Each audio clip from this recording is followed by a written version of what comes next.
Glory to Jesus Christ.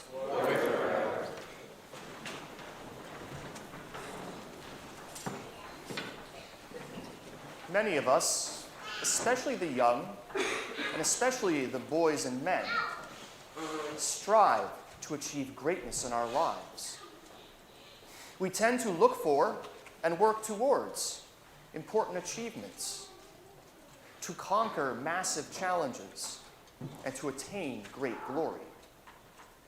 We may find ourselves daydreaming about winning and obtaining these high places of recognition. But the question is, are we truly willing to make the sacrifices necessary to win these earthly prizes? And even further, are we willing, are we able to do what is necessary in order to win the greatest prize, in order to win the greatest honor in all of universal history, to be called great in the kingdom of heaven? As Jesus and his disciples were on the road towards Jerusalem, Jesus begins to quicken his pace. He begins to walk ahead of his disciples. He begins to run uphill towards the danger that awaits him in Jerusalem. His disciples follow him. They keep up with his pace to be near their master, but are afraid of the sudden change, the sudden anxiety.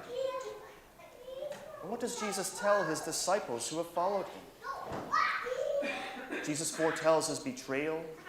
He foretells of the injustice, of the shame and cruel death that awaits him in Jerusalem.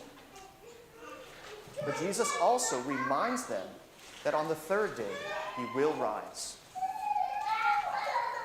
In this moment of anxiety, in this moment of heading towards the point of no return, in this moment of exposing oneself in a live battle for the first time, James and John approach Jesus and ask him for the greatest place of honor in heaven. They ask to be at Jesus' right and left hands. It seems that James and John are okay with Jesus' sacrifice, and that as his followers, they can share in the glory painfully won by his actions. By asking this of Jesus, they're asking to share in his glory, with no mention of what they could or should offer in exchange for this honor.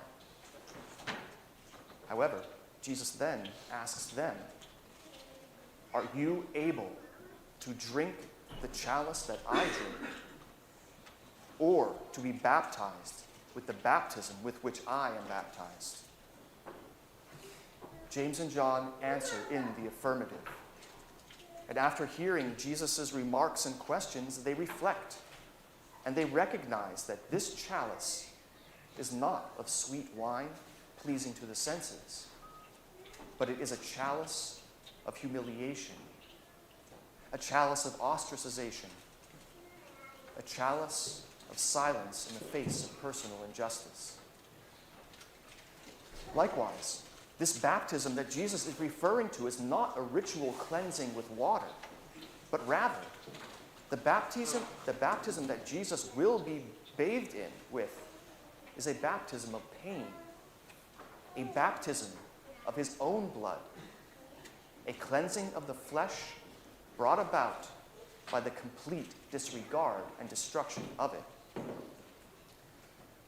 By James and John answering, "We are able," they accept that the glory they seek is not a simple handout, but the glory they seek is only given to those who have passed through the most rigorous test of their person, the most dire test of their faith, and is only given if they can indeed hold out until their very last breath. Jesus assures James and John that they will undergo the same chalice and baptism that he will undergo, but that their exact place of honor cannot be assured. James and John's situation is often seen as a lack of humility because they're asking for something incredibly great. But after being told what the price is, they agree to undergo the same test. They agree that in order to be first, they must be servant and slave of all. Jesus mentions how he must give his life as a ransom for many. And he shows us again and again how he is willing and able to run towards the test of his humanity, and that he will eventually succeed until his last breath and effect untold glory for mankind and tread the pathway to eternal salvation for all the people who follow him. But how is this ransom for many achieved?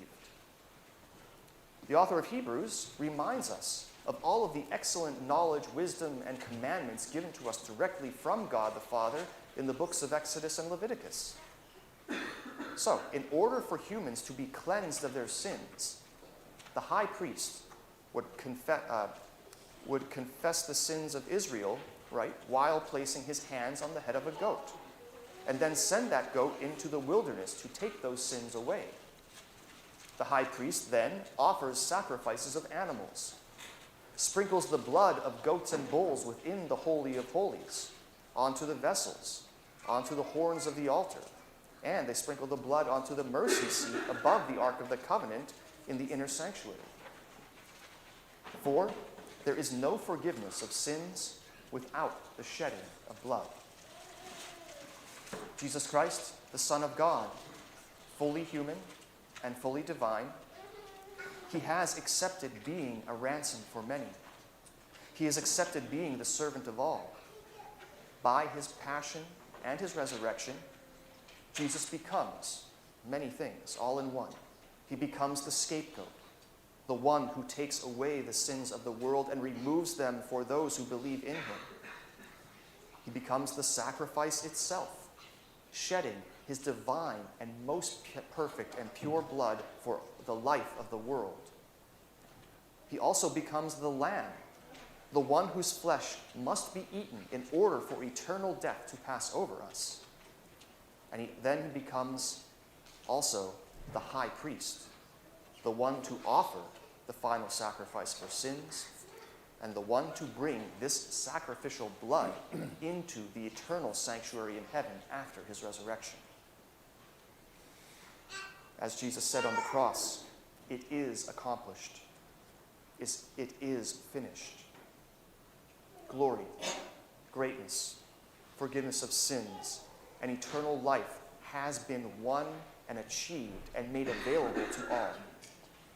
But it has not been achieved through daydreams, good wishes, and just emotional desires.